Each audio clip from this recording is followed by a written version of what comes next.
Oi gente, tudo bom? Nós vamos começar mais uma aula de língua portuguesa e a nossa aula tem referência no caderno 2 do 7º ano, na página 27, certo? Hoje a nossa aula vai ser sobre sujeito, o conceito e tipos de sujeito, certo? Nós fizemos uma introdução na aula 1 e na aula 2 de língua portuguesa sobre a sintaxe, sobre tudo que é estudado dentro da sintaxe.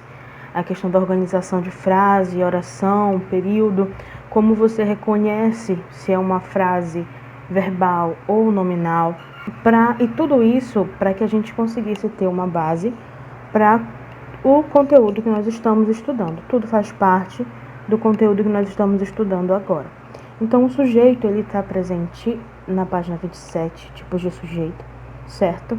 E eu achei por bem trabalhá-lo antes de nós trabalharmos sujeito e predicado, com mais detalhes, ok?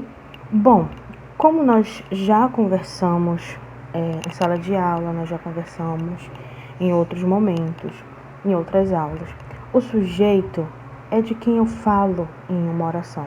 O sujeito é o termo da oração do qual se declara alguma coisa por meio da ação verbal e com o qual o verbo concorda. É para nós relembrarmos o conceito de sujeito. Quando o John diz para o Garfield, você parece gordo. E o Garfield responde em pensamento, eu pareço gordo? De quem nós estamos falando aí? Quem é o sujeito dessas orações? As palavras você e eu são sujeitos das orações do quadrinho. Você e eu são sujeitos das orações que referem-se à ação verbal. Ou seja, é de quem nós estamos falando. John está falando do Garfield, então ele usa o você, o pronome, e o Garfield usa o pronome eu para falar dele mesmo. Ou seja, você e eu são os sujeitos dessas duas orações. Bom, o sujeito ele é classificado de várias formas. Ele pode aparecer de formas distintas dentro das frases e orações. O sujeito simples é aquele que tem apenas um núcleo, um nome. Eu falo de apenas uma coisa, uma pessoa, um objeto, um ser. Ele possui apenas um núcleo, por isso, uma pessoa, um núcleo. Os homens destroem a natureza. Quem destrói a natureza? Os homens. Apesar de estar no plural, é apenas uma palavra que generaliza homens. Então, eu tenho apenas um núcleo, ok? Deus é perfeito. Realmente ele é, isso aí não tem nem questionamento. Mas quem é perfeito? Deus. Deus, nesse caso, é o nosso sujeito. E como é apenas dele que nós estamos falando, é sujeito simples. Os alunos estudam para a prova. Estudem mesmo. Sempre. Vocês só ganham com isso. Quem estuda? Os alunos. Ou seja, tanto os homens, quanto Deus, quanto os alunos, são o sujeito dessas orações, do qual fazem parte. Sendo que só tem um. Eu estou falando de apenas uma classificação. Por exemplo, os homens, eu estou generalizando o gênero, né? Mas eu estou falando, só tem homens. Se fossem homens e mulheres, seria outra situação que nós já vamos ver. Então, o sujeito simples tem apenas um núcleo, gente. É apenas um nome, uma coisa, um ser, um grupo, tá bom? Um. Eu estou fazendo referência a um. Beleza. Então, aqui nós temos sujeito simples. E o sujeito composto, como tudo na língua portuguesa aqui é composto porque tem mais de um. Então, se no sujeito simples eu tenho apenas um núcleo, um nome, seja ele no singular ou no plural, no composto nós temos 2 ou mais núcleos, 2 ou mais nomes, sejam eles no singular ou no plural. Ou seja, O sujeito composto possui 2 ou mais núcleos, que também vêm expressos na oração. Por exemplo, as vacas brancas e os touros pretos pastavam. Quem pastava? Quem eram que pastavam?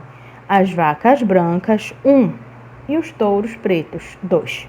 Ou seja, eu tenho 2 elementos aí, vacas e touros. Então, eu tenho 2 sujeitos. Eu estou falando das vacas e dos touros, certo? Então, eu tenho sujeito composto. A cegueira e a pobreza lhe torturavam os últimos dias de vida. Eu estou falando só da cegueira ou só da pobreza?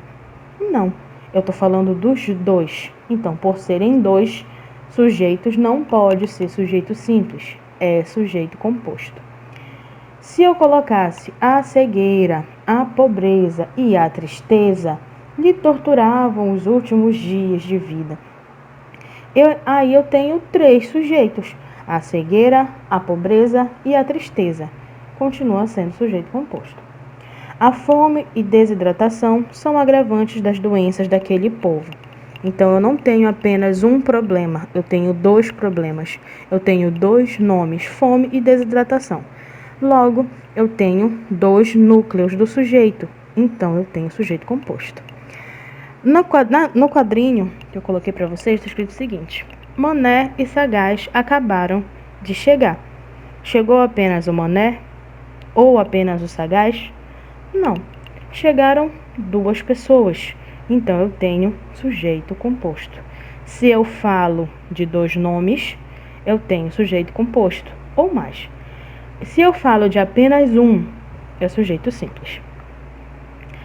O sujeito oculto, aquele ali que parece uma sombra, uma assombração, né, dentro da oração, também chamado de sujeito elíptico ou desinencial, é determinado pela desinência verbal. Desinência verbal é aquele complemento que vem após o verbo, tá bom?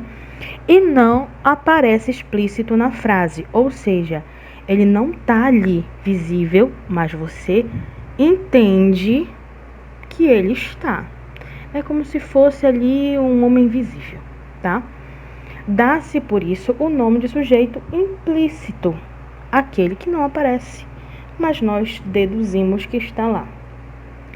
Estamos sempre alertas para com os aumentos abusivos dos preços. Quem é o sujeito de estamos? Olha aí a desinência no final. A desinência do verbo estar indica primeira pessoa do plural. Nós, certo? Então, o sujeito é nós. Nós, é só colocar o nós na frente de estamos. Nós estamos sempre alertas para o aumento abusivo dos preços. Gente, vocês precisam perceber a finalização do verbo, do primeiro verbo que aparece numa frase.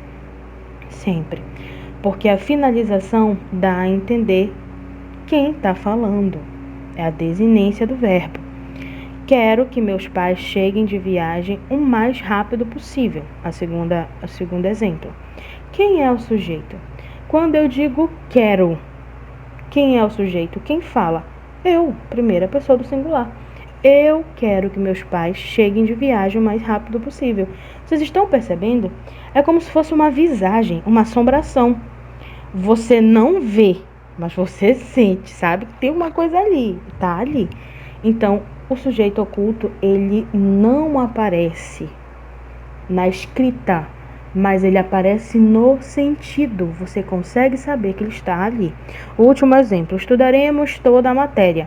Quando eu digo estudaremos, o final, a finalização do verbo estudar, estudaremos, indica nós. Estudaremos toda a matéria. Quem?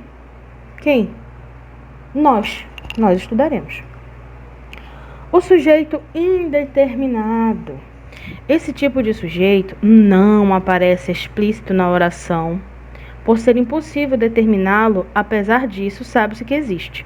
Gente, o sujeito indeterminado, ele é diferente do sujeito oculto, tá?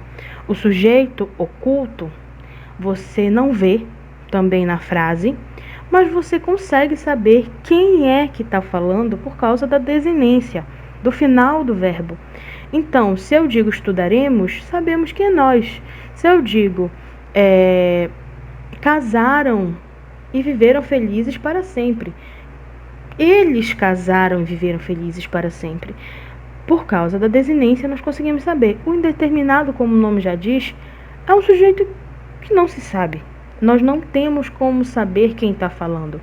Por exemplo, um dos casos do sujeito indeterminado, verbo na terceira pessoa do plural. Dizem que a família está falindo. Alguém diz, mas não se sabe quem. Quem está dizendo que a família está falindo? Disseram que morreu do coração. Quem disse? Fizeram o trabalho. Quem fez o trabalho? Então, o verbo na terceira pessoa do plural, eles ou elas, você não sabe quem fez. Você não sabe quem está falando. Você não consegue direcionar a pessoa. Entenderam? Verbo na terceira... Gente, toda vez que o verbo tiver na terceira pessoa do plural e não tiver um sujeito escrito na frase, na oração, ele é indeterminado, tá? 2. Verbo na terceira pessoa do singular mais a partícula se, que é o índice de indeterminação do sujeito. Precisa-se, vende-se, ama-se.